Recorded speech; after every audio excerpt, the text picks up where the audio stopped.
जय माँ इंद्राक्षी जय अम्बे। इंद्राक्षी धाम में दर्शकों आप सभी का हम हार्दिक स्वागत करते हैं। आज के दिन जिन जातकों का जन्मदिवस है, मैरिज एनिवर्सरी है, उन सभी को हमारी तरफ से बहुत बहुत शुभकामनाएं। मंगल का राशि परिवर्तन मीन राशि में होने जा रहा है। इस विशेष अंक में हम मंगल का ये राशि परिवर्तन सभी के लिए शुभ हो, हमें क्या करना चाहिए वो हम बताएंगे। 23 अप्रैल तक मंगल शनि के साथ बैठे हैं, यानी कि युतिबद्ध हैं। मंगल का शनि के साथ बैठना, या यूं कहें शनि का मंगल के साथ बैठना, किसी भी स्थिति में शुभ नहीं होता। तो ये एक प्रसन्नता की बात है कि 23 अप्रैल को ये युति समाप्त हो रही है और मंगल जो हैं वो शनि की राशि से निकल करके, कुंभ राशि से निकल करके मीन राशि में पदार्पण कर रहे हैं। है तो ये शुभ, लेकिन उस दिन भी एक कमजोरी आ रही है। वो क्या है वो भी आपको हम इस अंक में बताने वाले हैं। तो आइए पहले हम आज का पंचांग देखें। 18 अप्रैल सन 2024, दिन बृहस्पतिवार, संवत 2081, चैत्र मास, शुक्ल पक्ष, तिथि दशमी, नक्षत्र अभी सुबह के 7 बजे हैं। 8:17 तक आश्लेषा नक्षत्र है, उसके बाद मघा नक्षत्र लग जाएगा। राहु काल 1:30 से 3, दिशाशूल दक्षिण दिशा। अब देखो, मंगल की ये स्थिति शनि के साथ बैठना किसी भी स्थिति में शुभ नहीं है। और अब ये मंगल जो हैं मीन राशि में पदार्पण 23 अप्रैल को कर जाएंगे। तो उस दिन ग्रहों की क्या स्थिति होगी, एक नज़र आप कुंडली के माध्यम से समझें। देखें, ये कुंडली हमने मेष लगन की बनाई है। उस दिन की, किस दिन की? 23 अप्रैल की, जब मंगल राशि परिवर्तन करेंगे। लगन में ही सूर्य और बृहस्पति रहेंगे। छठे भाव में चंद्रमा और केतु चंद्रग्रहण योग रहेगा। एकादश भाव में शनि और द्वादश भाव में मंगल, शुक्र, बुध और साथ में राहु की स्थिति रहेगी। लेकिन ध्यान से देखें, यहाँ मंगल के साथ राहु रहेंगे तो ये भी मंगल अंगारक योग बनता है। ये योग भी शुभ नहीं होता। अब देखो, कहने का भाव, यदि हम मंगल को देखें तो पहले 23 अप्रैल तक शनि के साथ और 23 अप्रैल के बाद राहु के साथ। लेकिन शनि के साथ बड़ा विषम योग बना हुआ था, राहु के साथ भी है, लेकिन वहीं बुध बैठे हैं, वहीं शुक्र बैठे हैं। अब इस स्थिति में किसी के साथ कोई अहित ना हो। मंगल के साथ शुक्र का बैठना भी शुभ नहीं है। डायबिटीज़ के लिए, साथ में जिनको यूरिन से संबंधित तकलीफ़ें हों उनके लिए। राहु के साथ भी बैठना सही नहीं है। किसी के वाणी भाव में जाएगा, वाणी को कर्कश करेगा, धन को नुकसान पहुँचाएगा। किसी के पंचम में जाएगा, विद्यार्थी के लिए भी सही नहीं है। किसी के दशम में है तो उद्योग के लिए या जॉब के लिए भी ये योग सही नहीं है। कहने का भाव कि मंगल की स्थिति ये करीब करीब 31 मई के आसपास तक यहीं रहेगी। 23 अप्रैल से प्रारंभ होगी, 31 अप्रैल तक, 31 मई तक यहीं ये स्थिति रहेगी। और मंगल एक बहुत बड़े ग्रह हैं, युद्ध के नायक हैं, सेनापति हैं, वीरता के सूचक हैं, धन के सूचक हैं, समृद्धि के सूचक हैं, भूमि, जमीन, जायदाद, प्रॉपर्टी के सूचक हैं, आपके रगों में दौड़ते ब्लड के सूचक हैं, और उसी से वीरता प्राप्त होती है, वीरता के सूचक हैं। वीर रस को देने वाले भी हैं। तो कहने का भाव कि मंगल की ये राहु के साथ ये युति, ये भी हम बहुत अच्छी नहीं मान के चल रहे हैं। तो इसलिए साधकों, कहीं किसी के साथ कोई दिक्कत ना आए, सभी फलें फूलें अच्छे से रहें। तो आपको मैं कुछ सुझाव दे रहा हूँ, छोटे छोटे से 1-2 उपाय बता रहा हूँ। आप ज़्यादा नहीं, सिर्फ 23 अप्रैल के बाद 2-3 मंगलवार कर लीजिएगा, आपको इससे बहुत आनंद की प्राप्ति होगी। उपाय नोट करें। आप क्या करें, यदि संभव आपसे हो जाए तो 31, 51 या 108 लौंग किसी भी हनुमान जी के मंदिर में जाएं, देसी घी का 5 बत्ती का दीपक ले जाएं और साथ में 2 नुक्दी के लड्डू बूंदी के हनुमान जी को राम रामाय बोल करके 2 लड्डू चढ़ावें। साथ में घी का दीप जलावें पंचमुखी। पंचमुखी कैसे जलता है? दो बत्ती क्रॉस करके डाल दो, 4 हो जाती हैं वो 2 की, और एक बीच में लगा दीजिएगा ऊर्ध्वगामी। 5 बत्ती जला दें, 2 लड्डू चढ़ा दें। अब लौंग यदि 108 ले गए हैं तो अति उत्तम, नहीं तो 51 या 31। एक लौंग पर मंगल का बीजात्मक मंत्र जपें। ओम क्राम क्रीम क्रोम से भौमाय नमः। देखो लिखा हुआ आपकी स्क्रीन के ऊपर, ओम क्राम क्रीम क्रोम से भौमाय नमः। इस मंत्र को जप लें और एक लौंग को हनुमान जी के चरणों में किसी दोने में पत्तल में चढ़ाते रहें। प्रणाम कर लें, अपने घर आ जाएं। ऐसा ही दूसरे मंगलवार कर लें और तीसरे मंगलवार कर लें। बहुत अद्भुत लाभ मिलेगा। मंगल का ये दुष्प्रभाव राहु के साथ बैठ करके आपको नहीं आएगा। इसके अलावा एक और उपाय सुन लीजिए।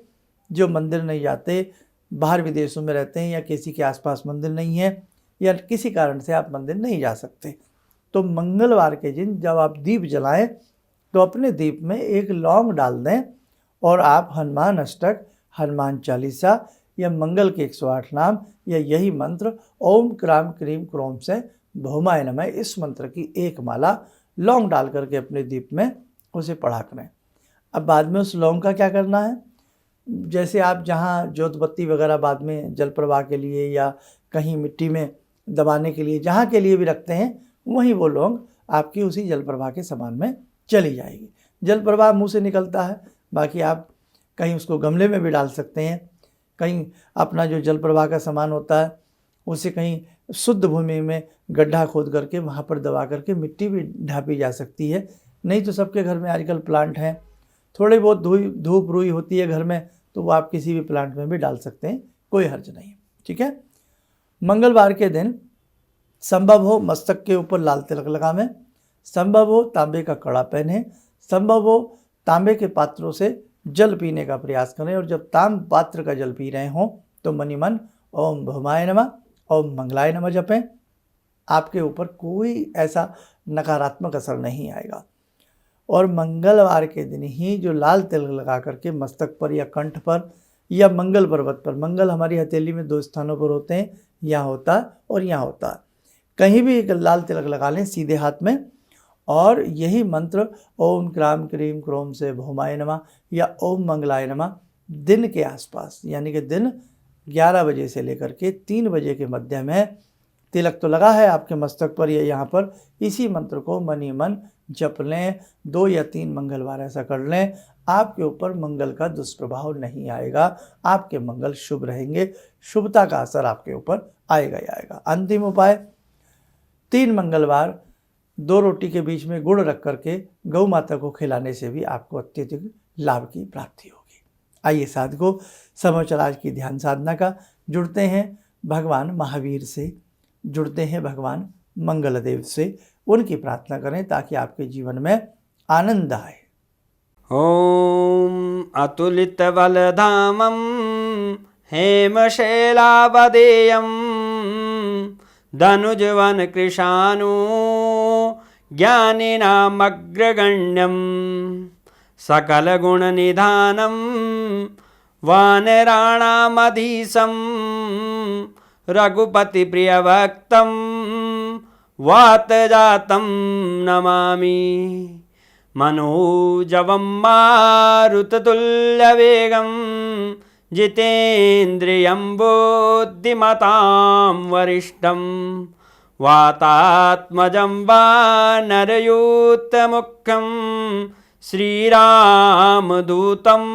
शरणं प्रपद्ये। श्रीरामदूतं शरणं प्रपद्ये। रामाय रामभद्राय रामचन्द्राय वेदसे श्रीरघुनाथनाथाय सीताया पतये नमः। श्री हनुमंताय नमः। कवच बना लें, ध्यान करें, हनुमान जी का शुभ आशीष हम सबके ऊपर बरस रहा है।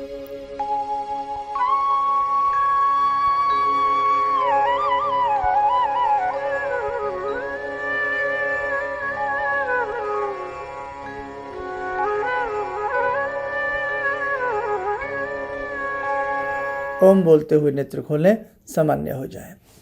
देखो साधकों, आज 18 अप्रैल है और 10वीं तिथि है। भगवती की कृपा से सभी के नवरात्र बहुत अच्छे से हो गए हैं। जो साधक संस्थान से दीक्षा लेना चाहते हो वो अपना नाम नंबर लिखवा करके दीक्षा प्राप्त कर सकते हैं। और आपका बहुत ऐसा प्रयास चल रहा है कि प्रतिदिन का राशिफल चाहे थोड़े ही समय के लिए बताया जाए, 5 मिनट के लिए, 7 मिनट के लिए, तो उस पर भी हम मंथन विचार कर रहे हैं। और ऐसी बहुत सारी साधनाएं हैं, दुर्गम से दुर्गम साधनाएं हैं जो जीवन को समृद्धि प्रदान करती हैं, आनंद प्रदान करती हैं, वो आपको भविष्य में बहुत शीघ्र सबको समझाया जाएगा, बताया जाएगा। आगामी समय में काफ़ी हमारे आयोजन रहेंगे, उसमें भी आप लोग आने का प्रयास करना। आप स्वस्थ रहें, सुखी रहें। इन्हीं शुभकामनाओं के साथ हम अपनी वाणी को विराम देते हैं। जय जय अम्बे। हम लोग आपका प्रोग्राम शुरू ही किया था अभी देखना, क्योंकि हम लोग बाहर से अभी साहिबाबाद ट्रांसफ़र हुए हैं, तो उसके बाद ऐसे ही एक दिन बैठी हुई थी, मेरी बेटी भी बैठी हुई थी।